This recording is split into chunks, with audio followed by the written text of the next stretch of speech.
Who fuses the music with no illusions, producing the blueprints? Clueless automator, defy the laws of nature. Electronic monolith, throw a jam upon the disc. The future is...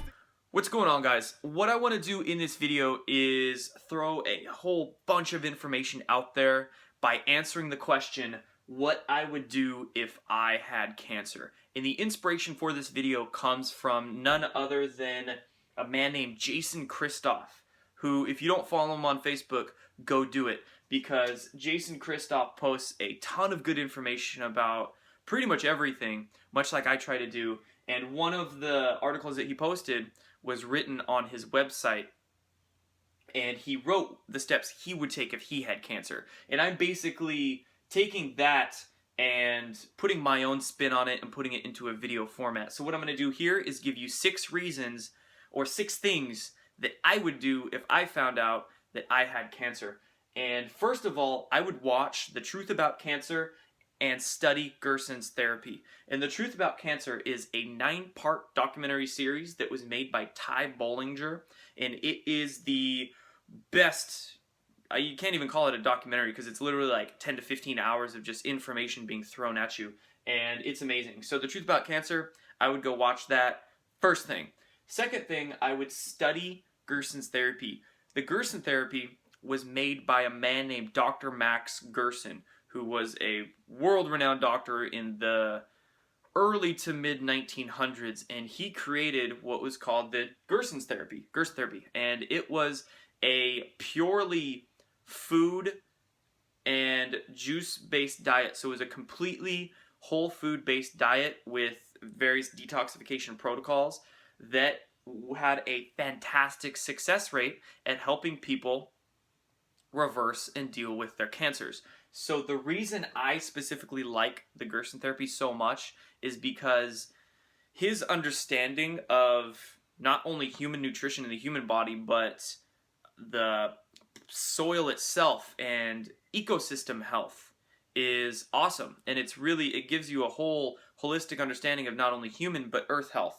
Because, you know, as above, so below. If we don't take care of our bodies, we're not going to take care of the earth. So that's why I liked Dr. Max Gerson's theories. Fantastic. Go study them, okay? What I'm going to do is actually use... so I have a free documentary link that I can make for my Gaia account. So I'm going to do that for a documentary on the Gerson therapy. It's called Dying to Have Known. It was made about 10 years ago, and this documentary was made by a researcher who just traveled the country interviewing people who have done Gerson therapy and interviewing doctors who are against it. It's really interesting. It's a fantastic documentary, so you can check that out. I think it'll be up for 48 to 72 hours once I post this video. So go watch it. Dying to Have Known. Literally, Dying to Have Known. And Healing the Gerson Way book. If you're going to want to study it in book form, get much more in-depth into who Dr. Max Gerson was and his specific theories, and actually get the diet and get the juice recipes, they're all going to be in this book, which was written by Dr. Max Gerson's granddaughter, Charlotte Gerson. So she's the one that actually runs the Gerson Institute in Mexico this present day. So I'm going to link this below so you can check it out through Amazon of that. So, I'm going to link a lot of stuff. So check the description of this video. I'm going to link pretty much everything I'm talking about. So I'll link The Truth About Cancer, and I'll link these 2 things on Dr. Max Gerson therapies. So that's the first thing I would do. And that is the first thing I would do because, and I want to specify this, because a lot of people get, I think, personally, a lot of people get curing cancer misconstrued in their perspectives, because I don't believe there is one chemical compound that you can call a cure for cancer. No matter what it is, I don't think you can call cannabis a cure for cancer. You can't call apricot kernels or vitamin B17 a cure for cancer. You cannot call hydrogen peroxide a cure for cancer, because cancer has a holistic approach to it, right? There's a lot of different things that we're all doing to our bodies that are causing cancer to form. A lot of toxins in our bodies and in our environment. There's a lot of problems we're having with our diets. We're going to get to that a little later down this list. So there's so many things going wrong. And if you bank your curing of cancer on one specific chemical compound, even if it's natural, even if the FDA hates it, you're probably still going to have cancer, or it's going to come back even if it regresses, because there's so many other things going on in your lifestyle, whether it's your thought processes and your mindset, whether it's your environment where you live, you know, around a bunch of electromagnetic radiation, whether it's your diet or your lifestyle, what have you, right?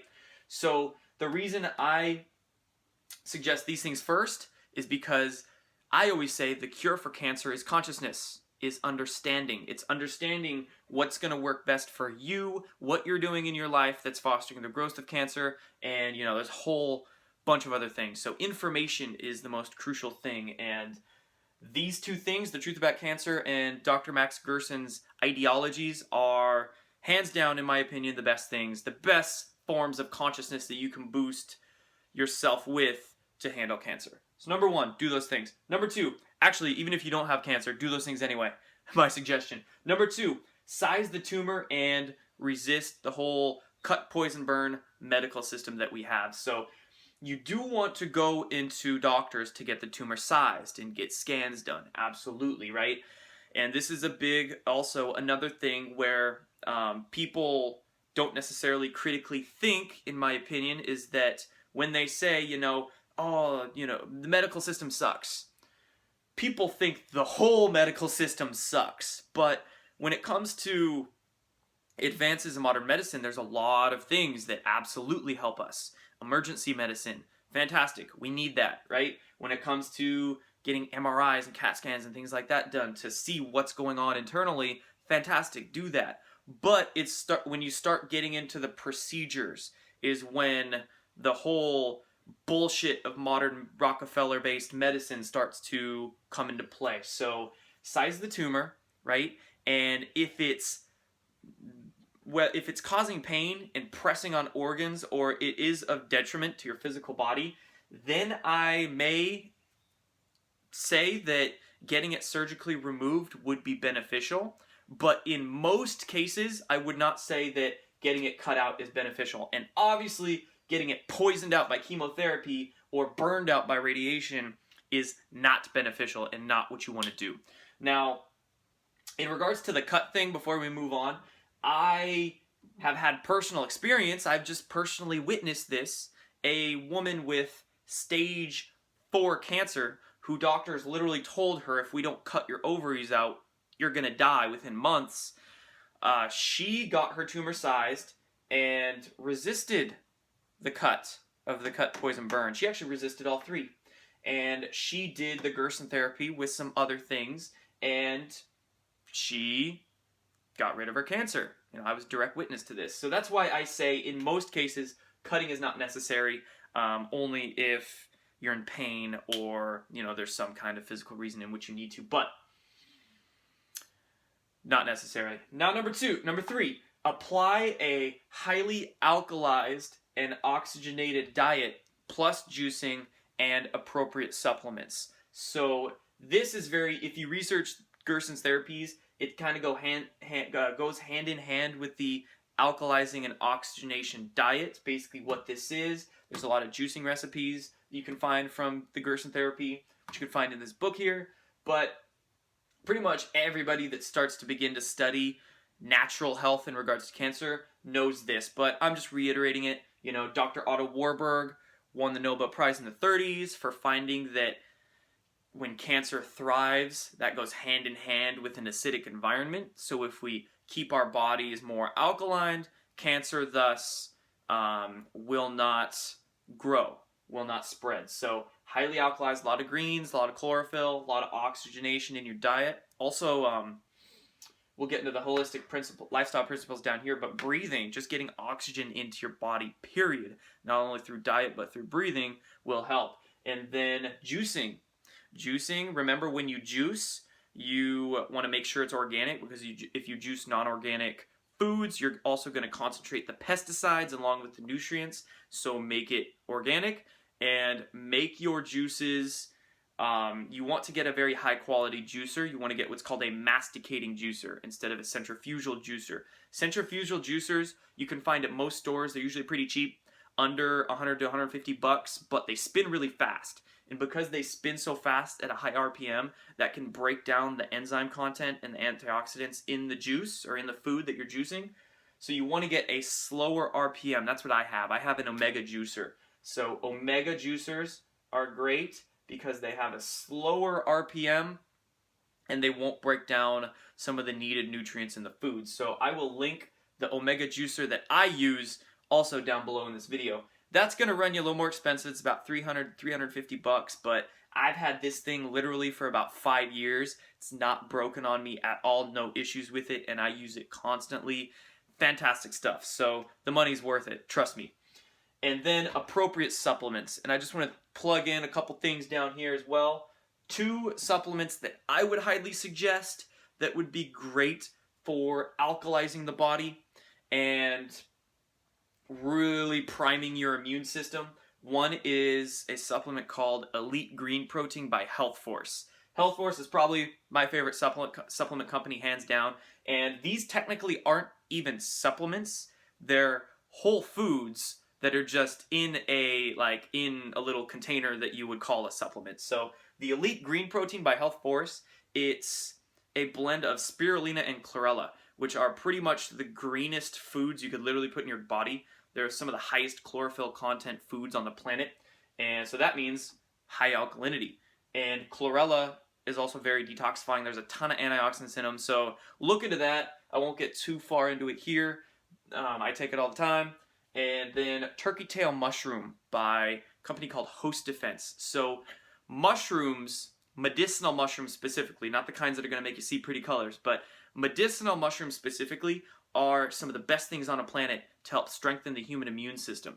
And our body, we share so much DNA with mushrooms, which is why our bodies are so accepting to the constituents in them. When it comes to herbs and plants, humans only share less than about 1% of our DNA with plants, but we share between 30 and 50% of our DNA with mushrooms, which is why some scientists even think we should merge the animal and fungi kingdom because they share so much DNA.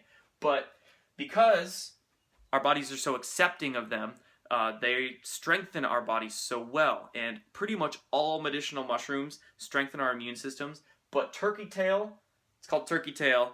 I forget the specific name for it.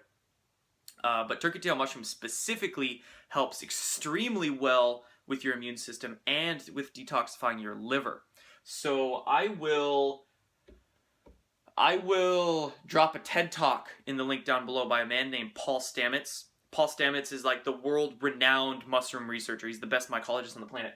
And he lives pretty close to me, actually. He lives like right down the like 30 miles away from me. It's cool, where he makes all these mushrooms. But Paul Stamets did a TED Talk where he discusses how he used turkey tail with his own mother who had stage 4 breast cancer. So you can go check that out. Again, do your own research. Do your own research with all this stuff. I know I'm dropping a lot of key words in this, but literally, like, go Google things you don't know that I say. And this would be a really interesting one to look into, so you can watch his TED Talk on that. Paul Stamets, great mind. And then next, we're going to get to applying the proper holistic lifestyle principles. And I wrote here what I call the fractal of health. It's just something that I made up one day. But that's when you really want to balance your physical, your mental, and your spiritual self.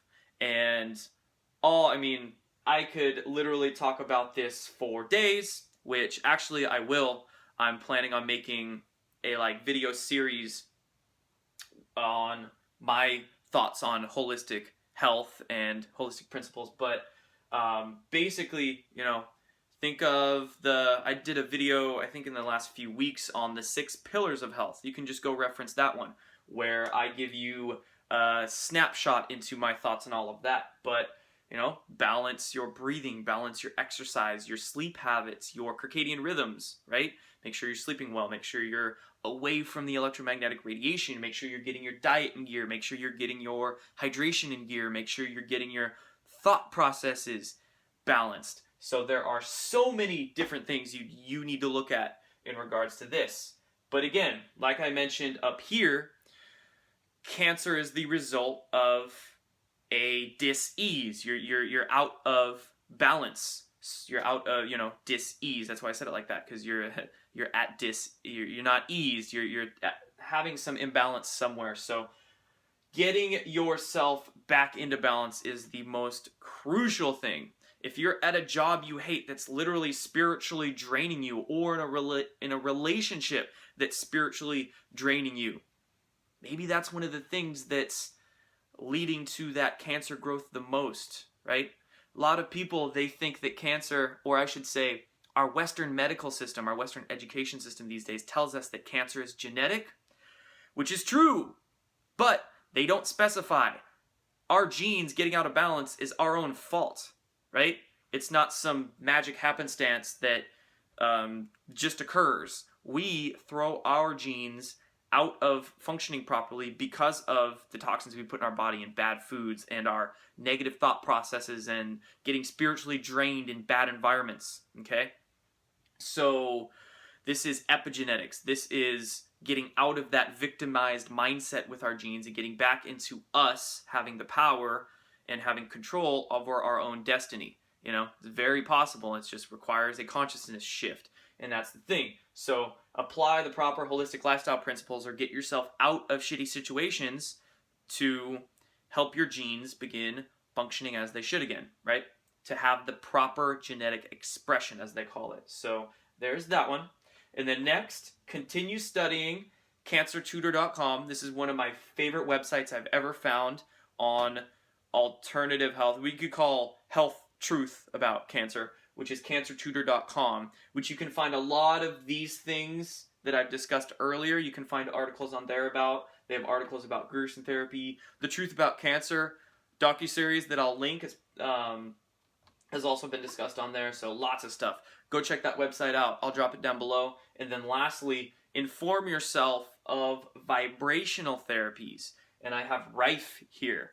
Dr. Royal Rife is probably the most renowned name in regards to vibrational therapies, but remember, as Nikola Tesla said, when trying to find out the secrets of the universe, think in terms of energy, frequency, and vibration. That's exactly what Dr. Royal Rife did. And then in the 1920s and 30s and 40s, he was playing around with how frequency, targeted specific frequency, could annihilate viruses and cancer cells. And he played around with thousands of different frequencies with each virus and each form of cancer to find the one that would destroy it.